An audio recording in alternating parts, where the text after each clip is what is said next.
I like the question. Who am I? If I was answering that question probably a few years ago, then I'd be more likely to put a label on it, because that's easy.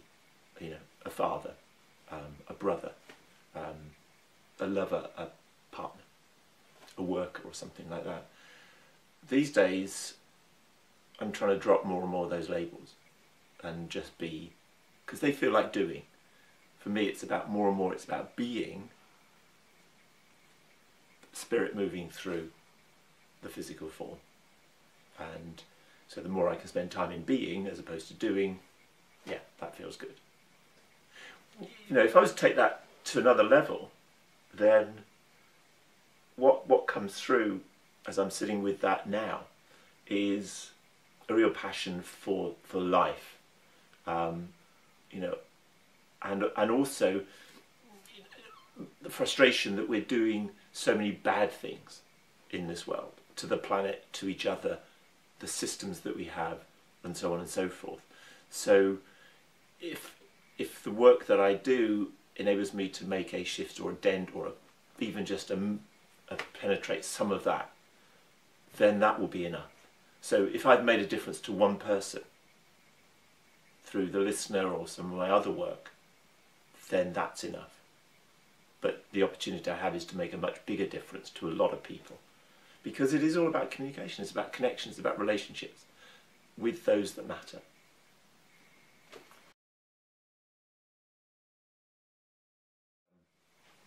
I think it's quite unusual.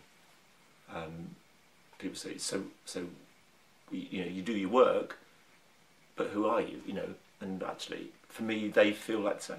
So I don't separate the two, and I don't just go, well, from 9 to 5 I'm this, and from 5 to 9 I'm something else, or someone else, or at weekends. You know, so I can,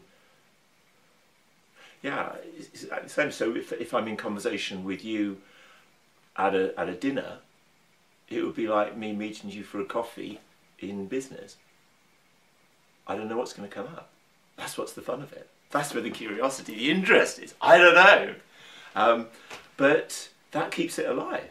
And what I've also, you know, if I was to look back across my whole life, I've been blessed with so many, lots of little things that collectively make a difference. You know, so Katie would say to me, that's my daughter, she said, you seem to know everything. Not quite true, but, you know, because I'm interested in lots of things. So I don't get bored. There's always things to learn, to you know, so I've got books galore on my bookshelf, you know, by my bed, I'm looking at videos and things on the internet. Just curious. And when I'm with someone, it's even better, because I have no idea what they're going to say. And, you know, what might be, on the face of it, perceived very boring person, actually, when you start to listen to them, and they start to feel, actually, here is someone who will be interested, or who is interested in me.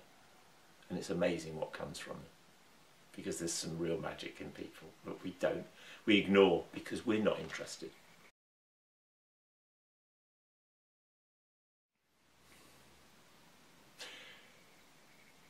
One of the things that I've realised in some of the work I've been doing in the last 7 years, through that journey within dexterity, is that it's pioneering work. It's unusual stuff. Lots of people, what are you talking about? And the challenge is that way of being has an impact on my personal life as well. Is that getting me is quite difficult. And so, you know, so I'm not your traditional bloke. I don't have lots of mates. I will talk about football and things and stuff like that, but I'm more interested in deep and meaningful conversations. And what I do know about me is I come alive with that. So I could be going somewhere and it's been a long day, and then suddenly we're in this dialogue with someone and I come alive. And it could be 2 hours, 3 hours. And at the end of it, people go, is that the time?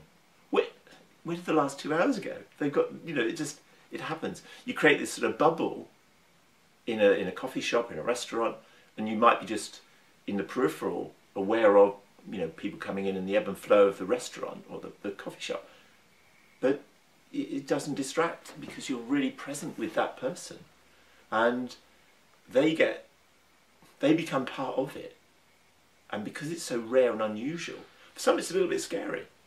Whoa, hang on a minute, I don't know this person. So I have to be a little bit careful. I have to sometimes quieten down a little more. But often, you know, it evokes their passion. They start to come alive. So they get involved in it. Oh, what about this? What about that? Then it becomes really fascinating. Oh, wow, I hadn't thought of that. So I get, you know, write some notes down. It's like, oh, this is really good. And it's like, I've got to go now. Damn it.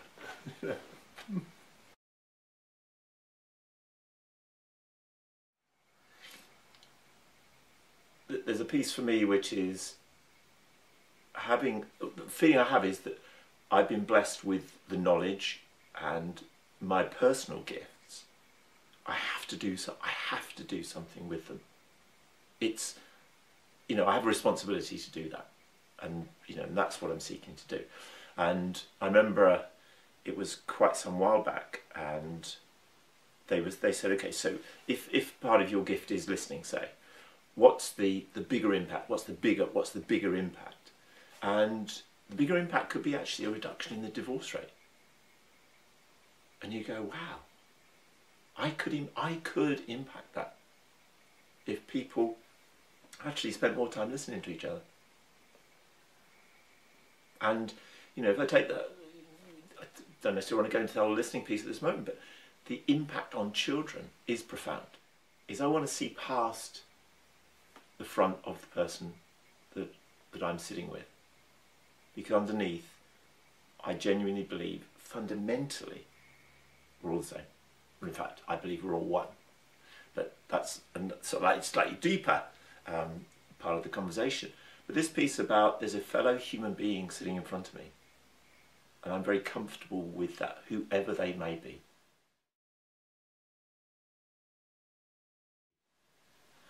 I had the opportunity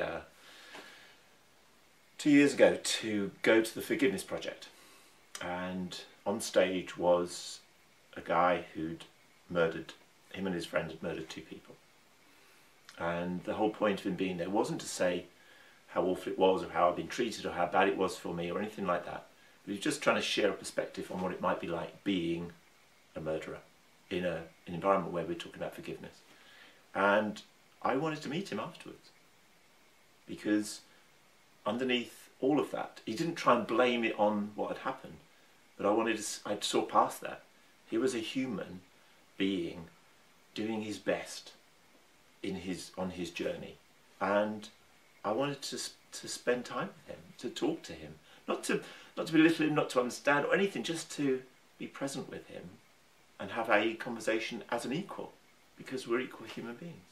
But it's, you know, it's, for me, it just feels like spirit coming through is, and even that's a paradox, because actually in the process of giving, actually in listening, you're just being present, and yet actually it's felt from their perspective as though they're receiving.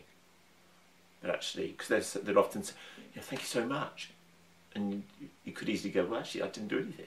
But actually you did a huge amount in terms of listening.